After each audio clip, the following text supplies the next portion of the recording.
শ্রীল কৃষ্ণদাস কবিরাজ বিরচিত এবং শ্রী শ্রী রাধা গোবিন্দনাথ কর্তৃক সম্পাদিত শ্রী শ্রী চৈতন্য চরিতামৃত আদিলীলা গ্রন্থের সপ্তম পরিচ্ছেদ থেকে আমরা পাঠ করব। 31তম পয়ার থেকে আজকের পাঠ শুরু হবে। আজ পর্ব 55। ওম গুরবে গৌরচন্দ্রায় রাধিকায় তদালয়ে কৃষ্ণায় কৃষ্ণভক্তায় তদ্ভক্তায় নমো নমঃ। উজ্জ্বলবর্ণ গৌরবরদেহং বিলসতি নিরবধি ভাববিদেহং ত্রিভুবন পাবন কৃপয়ালেশং প্রণমামি শচীসুতাং গৌরবরং। আগের দিনে আমরা পাঠে দেখেছি যে মহাপ্রভুর কৃপা প্রেম সবাই পেল, কিন্তু যারা মায়াবাদী কর্মনিষ্ঠ কুতার্কিক নিন্দুক পাষণ্ডী যেসব পড়ুয়া তারা তার কৃপা পেল না, কারণ তারা পালিয়ে গেল, মহাপ্রভুকে তারা কাছে আসলো না তারা। সেই জন্য মহাপ্রভু চিন্তা করলেন যে এদেরকে আমি কি করে উদ্ধার করব। তিনি এসছেন জগৎ উদ্ধার করতে, সুতরাং এদেরকে উদ্ধার করতে গেলে আমাকে কি করতে হবে না, সন্ন্যাস আশ্রম গ্রহণ করতে হবে। তাহলে তারা যদি একবার প্রণাম করে আমাকে, তারা উদ্ধার হয়ে যাবে। 31তম পয়ারে সেটাই বলা হচ্ছে। এত বলি মনে কিছু করিয়া বিচার, সন্ন্যাস আশ্রম প্রভু কইলা অঙ্গীকার। অর্থাৎ এত কিছু মনে করে তিনি সন্ন্যাস আশ্রম গ্রহণ করলেন। চিন্তা করলেন তিনি সন্ন্যাস গ্রহণ সম্বন্ধে, প্রভু মানসিকভাবে বিচার করলেন যে পড়ুয়া আদি আমার নিন্দা করে অপরাধী হচ্ছে।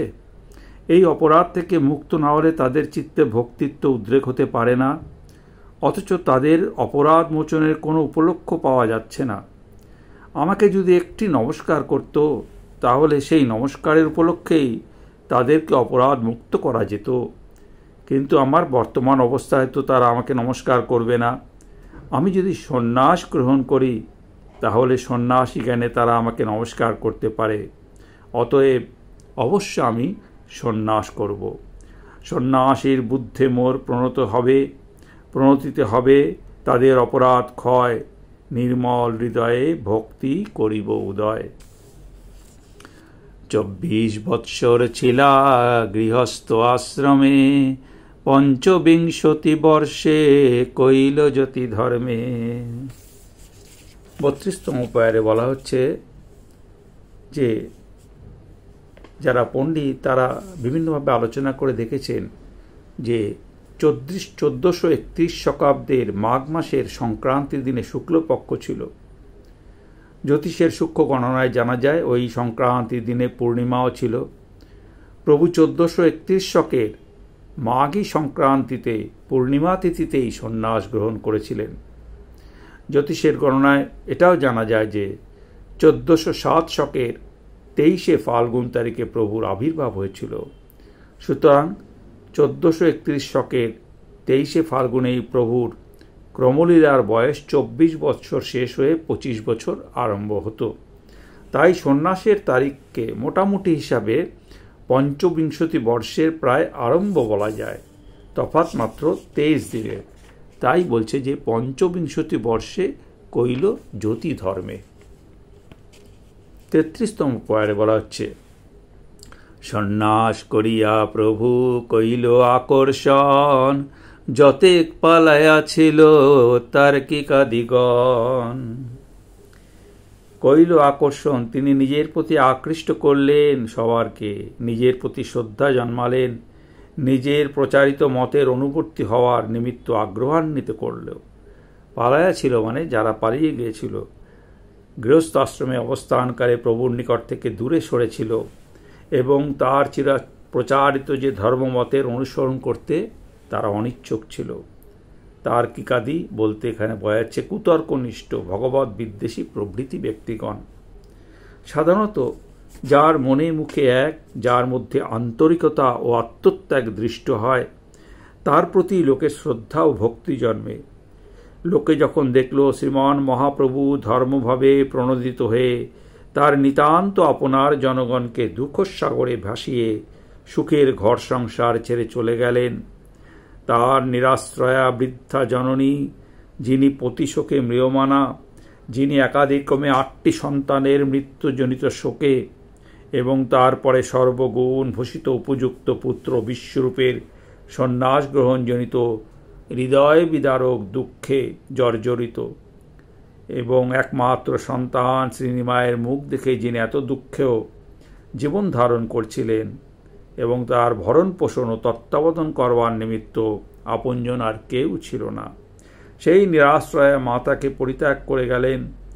লোকে যখন দেখল মাত্র অল্প কয়েক বৎসর পূর্বে তিনি দ্বিতীয়বার যার পানি গ্রহণ করেছিলেন, সেই সরলা পতিপ্রাণা এবং স্বামীতে সম্পূর্ণরূপে নির্ভরশীলা পরমা সুন্দরী কিশোরী ভার্যা শ্রীমতী বিষ্ণুপ্রিয়া দেবীকে অকুল সাগরে ভাসিয়ে তিনি চলে গেলেন, লোকে যখন দেখল বাংলার সর্বশ্রেষ্ঠ বিদ্যাপীঠ শ্রী নবদ্বীপের পণ্ডিত সমাজের মুকুটমণিরূপে এবং সমগ্র ভারতের লব্ধপ্রতিষ্ঠ দিগ্বিজয়ী পণ্ডিত গণের সঙ্গে বিচার যুদ্ধে অবিসংবাদিত রূপে বিজেতা রূপে ধন সম্পত্তি যশ প্রসার প্রতিপত্তি যত কিছু তিনি পেয়েছিলেন, তৎসমস্তকে মলবৎ ত্যাগ করে তিনি দিনহীন কাঙালের বেশে সন্ন্যাস গ্রহণ করলেন।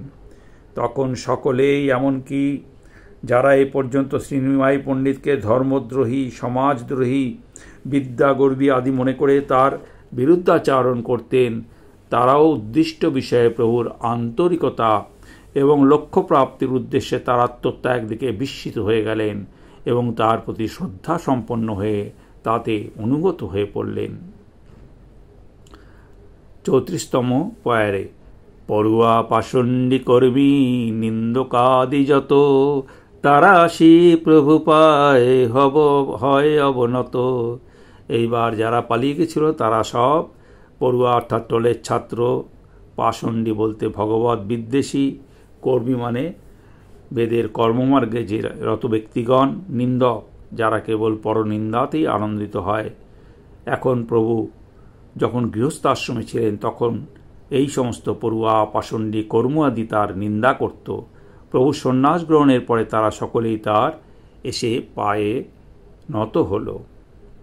35তম পয়ারে বলা হচ্ছে, অপরাধ ক্ষমাইল ডুবিল প্রেম জলে, কেবা এড়াইবে প্রভুর প্রেম মহাজালে। এই যে অপরাধ তারা করেছিল, প্রভুর নিন্দাজনিত অপরাধ, সব প্রভু ক্ষমাইল অর্থাৎ ক্ষমা করলেন। প্রভুর নিন্দা করতে তাদের যে অপরাধ হয়েছিল, প্রভুর পদানত হওয়ায় প্রভু তাদের সেই অপরাধ ক্ষমা করলেন এবং অপরাধ ক্ষমা করা মাত্রই তারা ডুবে গেল প্রভুর প্রচারিত এই প্রেম ও জলে। ভগবৎ প্রেম সমুদ্রে নিমগ্ন হল।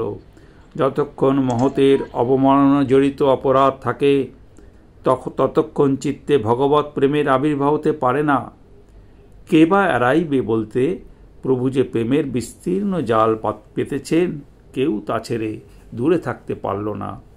এখানে একটি প্রশ্ন উঠতে পারে যে প্রেমদান করবার নিমিত্তই যদি মহাপ্রভু অবতীর্ণ হয়েছিলেন, তবে যারা তার নিন্দা করছিল তাদের অপরাধ তিনি গ্রহণ করলেন কেন? এবং অপরাধ গ্রহণ করলেও গৃহস্থ আশ্রমে থাকাকালেই তাদের অপরাধ ক্ষমা করে তিনি তাদের প্রেম দিলেন না কেন? তার পদানত হওয়ার অপেক্ষা করলেন কেন? তাদের অপরাধ ক্ষমার নিমিত্ত পদানত হওয়ার অপেক্ষা রাখায় তার একটি অহমিকা এবং প্রতিহিংসা পরায়ণতা প্রকাশ পাচ্ছে কি? এই প্রশ্ন উঠতে পারে। এর উত্তরে বলা যায়, এ ব্যাপারে মহাপ্রভুর অহমিকার বা প্রতিহিংসা পরায়ণতার কোনো কিছুই নেই। আসল কথা এই যে মনের যে অবস্থায় লোকে মহাপ্রভুর ন্যায় ব্যক্তির ধর্মপ্রচারমূলক কার্যের নিন্দা করতে পারে, চিত্তের সেই অবস্থা যতদিন থাকবে ততদিন ভক্তি বা প্রেম হৃদয়ে স্থান পেতে পারে না। কেউ দিলেও চিত্তে তা গ্রহণ করার যোগ্যতা থাকে না। সুতরাং নিন্দকাদির ব্যাপারে মহাপ্রভুর অহমিকায় আঘাত লেগেছে বলে যে তিনি তাদের অপরাধ গ্রহণ করেছেন তা কিন্তু নয়। তিনি তাদের হয়তো অপরাধ গ্রহণ করেননি, করতে পারেনও না, কারণ তার উদ্দেশ্য সকলকে প্রেম দান করা অপরাধ গ্রহণ করলে আর প্রেম দেবেন কি করে তিনি?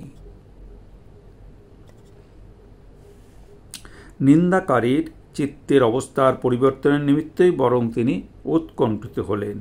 কারো চিত্তের পরিবর্তন কেবল বাইরে থেকে অপর কারো দ্বারা সাধিত হতে পারে না। ভিতর থেকে পরিবর্তন না হলে প্রকৃত পরিবর্তন সম্ভবই নয়। ভিতর থেকে এই পরিবর্তনের নিমিত্ত নিজের ত্রুটির সম্যক অনুভূতি হওয়া চাই, এবং সেই জন্য সেই ত্রুটি স্পষ্টরূপে বুঝতে পারলে এবং অনুতাপ অনলে তাদের চিত্তের মলিনতা যখন সম্যকরূপে দগ্ধীভূত হয়ে গেল, তখন তাদের অপরাধের বীজ নষ্ট হল। তখনই তাদের চিত্তে প্রেম ভক্তির আবির্ভাবের যোগ্যতা লাভ হল। প্রভুর পদানত হওয়া দ্বারা তাদের অনুতাপ নিশ্চয়ই প্রকাশ পাচ্ছে। প্রভু যখন দেখলেন তাদের চিত্ত প্রেম ভক্তি গ্রহণের যোগ্যতা লাভ করেছে, তখন তিনি তাদের প্রেম ভক্তি দান করলেন। তার পদানত হওয়ার অপেক্ষা তিনি রাখেননি। সুতরাং এতে তার কোনরূপ প্রতিহিংসাপরণতার কথা উঠতেও পারে না। পদানত হওয়ার দ্বারা তাদের চিত্তের যে অবস্থার পরিচয় পাওয়া যায়, সেই অবস্থার অপেক্ষা মাত্র তিনি রেখেছিলেন, কারণ সেই অবস্থা না হলে তারা প্রেম গ্রহণ করতে পারত না। এখানে কেউ হয়তো প্রশ্ন করতে পারেন, প্রভু যে অপূর্ব প্রেমের বন্যা প্রবাহিত করলেন, তার অবিচিন্ত মহাশক্তিতে বহু লোকের তো অপরাধজনিত চিত্ত কলমুষ প্রভুর মুখে হরিনাম শোনামাত্র বা প্রভুর দর্শন মাত্র দূরীভূত হয়েছে, এবং সেই মুহূর্তেই তারা কৃষ্ণপ্রেম লাভ করে কৃতার্থ হয়েছেন। পড়ুয়া পাষণ্যদের বেলায় প্রভু সেই শক্তি প্রকাশ করলেন না কেন? এর উত্তর বোধহয় এই যে, প্রভুর প্রকট লীলার পরবর্তীকালের জীবদের মঙ্গলের নিমিত্তই তিনি পড়ুয়া পাষণ্ডী চাপাল গোপাল প্রভৃতির বেলায় অপরাধ খালনের জন্য বিশেষ ব্যবস্থা অবলম্বন করেছেন। দৃষ্টিমাত্রেই যাদের কৃতার্থ করেছেন, তাদের মধ্যে কার কারো প্রেম প্রাপ্তির প্রতিকূল অপরাধ ছিল তা জানবার তো উপায় নেই। চাপাল গোপাল পড়ুয়া পাষণ্ডীদের অপরাধ ছিল তা সর্বজন বিদিত। তাদের অপরাধ খালনের জন্য বিশেষ ব্যবস্থা অবলম্বন না করে কেবল দৃষ্টি আদি দ্বারাই যদি তাদেরকে প্রেম দান করে প্রভু কৃতার্থ করতেন, তাহলে পরবর্তীকালে লোকগণ মনে করত প্রেম প্রাপ্তি বিষয়ে অপরাধীর গুরুতর কোনো অন্তরায় নয়। গুরুতর অন্তরায় হলে প্রভু তাদেরকে প্রেম দিতেন না। এইরূপ মনে করে অপরাধ থেকে দূরে সরে রাখার জন্যই লোকে সচেষ্ট হতো না। অপরাধ বিষয়ে লোককে সতর্ক করার জন্যই প্রভু পড়ুয়া পাষণ্ডীদের এবং চাপাল গোপাল আদির অপরাধ খালনের নিমিত্ত তিনি বিশেষ ব্যবস্থা অবলম্বন করলেন। অন্যের কথা তো দূরে, সচিমাতাকে উপলক্ষ করেও প্রভু অপরাধের গুরুত্ব জীবগণকে শিক্ষা দিয়ে গিয়েছেন। 36তম প্রেয়ার। সবা নিস্তারিতে প্রভু কৃপা অবতার, সবা নিস্তারিতে করেন চাতুরী অপার। সবার অর্থাৎ সকলকে তিনি নিস্তার করার জন্য, কৃপা বিতরণ করার জন্য অপার চাতুরী প্রকাশ করেন। চাতুরী বলতে চতুরতা বা কৌশল। নিন্দকদিগের নিস্তারের নিমিত্ত তিনি যে চাতুরী প্রকাশ করেছেন, তা তার সন্ন্যাস গ্রহণ। সন্ন্যাস দেখেই নিন্দকগণ তার অদ্ভুত আন্তরিকতা ও ত্যাগের পরিচয় পেয়েছে, এবং তাতেই তাদের মনোভাবের পরিবর্তন ঘটেছে। 37তম প্রয়ারে। তবে নিজ ভক্ত কহিল যত ম্লেচ্ছ আদি, সবে এক আড়াইল কাশীর মায়াবাদী। তবে অর্থাৎ তারপরে নিন্দকাদির উদ্ধারের পরে ম্লেচ্ছ, অহিন্দু, অনেক মুসলমান, কোল, ভিল আদি পার্বত্য জাতীয় প্রভুর ভক্ত হয়েছিল। কাশীর মায়াবাদী বলতে এখানে বলা হচ্ছে কাশীবাসী যে মায়াবাদী সন্ন্যাসীগণ, যাদের প্রধান ছিলেন প্রকাশানন্দ সরস্বতী। বৃন্দাবন থেকে ফিরবার পথে প্রভু তাদেরকে প্রেম ভক্তি দান করেন। তার পূর্বে পর্যন্ত তারা মায়াবাদী ছিলেন। অদ্বৈতবাদের আচার্য শ্রীমৎ শঙ্করাচার্যের অনুগত সাধকদিগকে মায়াবাদী বলে। তারা মনে করেন জীব ও ব্রহ্মে অভেদ, কেবল মায়ার প্রভাবেই ভেদ প্রতীত হচ্ছে। সংসারে যে বিভিন্ন বস্তু দৃষ্ট হচ্ছে, এদের বাস্তব সত্তা কিছু নেই। এক ব্রহ্ম ব্যতীত কোথাও অন্য কোনো বস্তু নেই, থাকতেও পারে না। মায়ার প্রভাবে বিভিন্ন বস্তুর পৃথক সত্তার জ্ঞান আমাদের মনে জেগেছে। যখন এই মায়ার প্রভাব ছুটে যাবে তখন জীব বুঝতে পারবে যা কিছু দৃষ্ট হচ্ছিল তৎসমস্তই মিথ্যা। নিজের যে একটা স্বতন্ত্র অস্তিত্ব ছিল বলে মনে হতো তাও মিথ্যা, সমস্তই ব্রহ্ম। জীব নিজেকেও তখন ব্রহ্মের সঙ্গে অভিন্ন বলে বুঝতে পারবে। এই মতের পোষণকারীরা এই রূপে ব্যবহারিক জগতের সমস্তকেই মায়ার প্রভাবজাত বলে ব্যাখ্যা করেন বলে তাদের মায়াবাদী বলা হয়। জীব ব্রহ্মে অভেদ মনে করেন বলে মায়াবাদীরা ব্রহ্মের সঙ্গে জীবের যে সেব্য সেবকত্ব সেই সম্বন্ধটি কিন্তু স্বীকার করেন না। কাজেই তাদের মত খানিকটা ভক্তি বিরোধী। সুতরাং প্রেম ভক্তি লাভের নিমিত্ত তাদের পক্ষেও মহাপ্রভুর কৃপার প্রয়োজন ছিল। প্রকাশানন্দ উদ্ধার হয়েছিল যখন মহাপ্রভু বৃন্দাবন থেকে ফিরেছিলেন তখন। 38তম পায়ারে বলা হচ্ছে, বৃন্দাবন যাইতে প্রভু রহিলা কাশিতে, মায়াবাদীগণ তারে লাগিল নিন্দিতে। নীলাচল থেকে ঝাড়খণ্ডের পথে বৃন্দাবন যাওয়ার সময় প্রভু কাশীতে কিছুকাল অবস্থান করেছিলেন। কাশীতে তখন শ্রীপাদ প্রকাশানন্দ সরস্বতী ছিলেন, আর ছিলেন তার 10,000 সন্ন্যাসী শিষ্য। তখনকার দিনে প্রকাশানন্দ সরস্বতী ছিলেন সমগ্র ভারতবর্ষের মায়াবাদী সন্ন্যাসীদের মধ্যে বিদ্যায়, বুদ্ধিতে, প্রতিভায়, প্রতিপত্তিতে সর্বশ্রেষ্ঠ। তারপরেই ছিল গৃহী শ্রীপাদ বাসুদেব সার্বভৌম স্থান। শ্রীমান মহাপ্রভু সন্ন্যাসের অব্যবহিত পরে নীলাচলে গিয়ে মায়াবাদী সার্বভৌমকে ভক্তিমার্গে আনয়ন করেছিলেন। এবার তিনি প্রকাশানন্দের পাঠস্থান কাশীতে আসলেন। শ্রীকৃষ্ণ চৈতন্যের ভক্তি অঙ্গের অনুষ্ঠানের কথা এবং তার ভক্তি প্রচারের কথা প্রকাশানন্দ এর পূর্বেই শুনেছিলেন। শুনে প্রভুর সম্বন্ধে তার একটা অবজ্ঞার ভাব এসেছিল। কাশীতে এসে প্রভু ঐরূপ ভক্তি অঙ্গের অনুষ্ঠান আদি করছেন জেনে সশিষ্য প্রকাশানন্দ বিশেষরূপে বিরক্ত হলেন। বিরক্ত হয়ে প্রভুর নিন্দা করতে লাগলেন। 39-40 পয়ারে, সন্ন্যাসী হইয়া করেন গায়ন নর্চন, না করে বেদান্ত পাঠ করে সংকীর্তন। মূর্খ সন্ন্যাসী নিজে ধর্ম নাহি জানে, ভাব কইয়া ফিরে ভাবকের শনে। তাহার নিন্দা করতেন, বলতেন যে শ্রীচৈতন্য সন্ন্যাসী হলে কি হবে, কিন্তু নিতান্ত মূর্খ। তাই মূর্খ ভাবপ্রবণ লোকদের সঙ্গে মিশে নিজেও ভাবপ্রবণতা প্রকাশ করছে। নিজের প্রকৃত ধর্ম কি তা সে জানে না। বেদান্তপাঠী সন্ন্যাসীর প্রকৃত ধর্ম নাম সংকীর্তন, নিত্যগীত এসব সন্ন্যাসীর ধর্ম নয়। কিন্তু নিজের মূর্খতাবশত সে বেদান্ত পাঠ করে না, করে সংকীর্তন, আর সংকীর্তনের সঙ্গে নর্তন। গায়ন বলতে গীত, নাচন বলতে নৃত্য। সন্ন্যাসী হয়ে সেই সময়ে যারা সন্ন্যাস গ্রহণ করতেন তাদের প্রায় সকলেই ছিল মায়াবাদী। শঙ্করাচার্যকৃত মায়াবাদমূলক বেদান্ত ভাষ্য ছিল তাদের নিত্যপাঠ্য। তাই সন্ন্যাসী দেখলে সাধারণত মনে করত যিনি মায়াবাদী। বৈষ্ণব সন্ন্যাসী বলে তারা মনে করত না, কারণ মায়াবাদীদের সন্ন্যাসী বেশি ছিল। কোনো সন্ন্যাসী যে ভক্তি ধর্মের অনুষ্ঠান করতে পারেন কিংবা মায়াবাদ ব্যতীত অন্য কোনো মতের অবলম্বন করতে পারে এরূপ ধারণা কারো ছিল না। স্বয়ং প্রকাশানন্দেরও তাই ছিল না। তাই তারা শ্রীকৃষ্ণ চৈতন্যের আচরণ দেখে বিস্মিত হয়েছিলেন। তারা মনে করতেন সন্ন্যাসী হইয়া নিত্যগীত করে, বেদান্ত পড়ে না, ইহা এক অদ্ভুত ব্যাপার, এ নিতান্তই মূর্খ। 41তম পয়ার, এসব শুনিয়া প্রভু হাসে মনে মনে, উপেক্ষা করিয়া কারো না কইল সম্ভাষণে। প্রভু সমস্ত নিন্দার কথা শুনে মনে মনে উপেক্ষার হাসি আসলেন, কিছুই গ্রাহ্য করলেন না। উপেক্ষা করে কোনো সন্ন্যাসীর সঙ্গে আলাপও করলেন না। এই উপেক্ষা প্রভুর আত্মম্মরিতা থেকে জন্মেনি। ভক্তি বিষয়ে সন্ন্যাসীদের অজ্ঞতা দেখে তার নিন্দাদির প্রতি কোনরূপ গুরুত্ব দান করলেন না। 42তম পয়ায়, উপেক্ষা করিয়া কইল মথুরা গমন, মথুরা দেখিয়া পৈন কইল আগমন। বৃন্দাবনে যাওয়ার সময় প্রভু কোনো সন্ন্যাসীর সঙ্গে আলাপ করলেন না। না করে তিনি বৃন্দাবন চলে গেলেন। বৃন্দাবন থেকে ফিরবার পরে তিনি আবার কাশীতে এসেছিলেন। কাশীতে এসে এরপর তিনি প্রকাশানন্দ সরস্বতী এনাদের উদ্ধার করবেন, সেটি আমরা পরের দিন আলোচনা করব। আজকের মতো পাঠ এখানে সমাপ্ত হলো। ওম শ্রীকৃষ্ণ চৈতন্যার্পণমস্তু।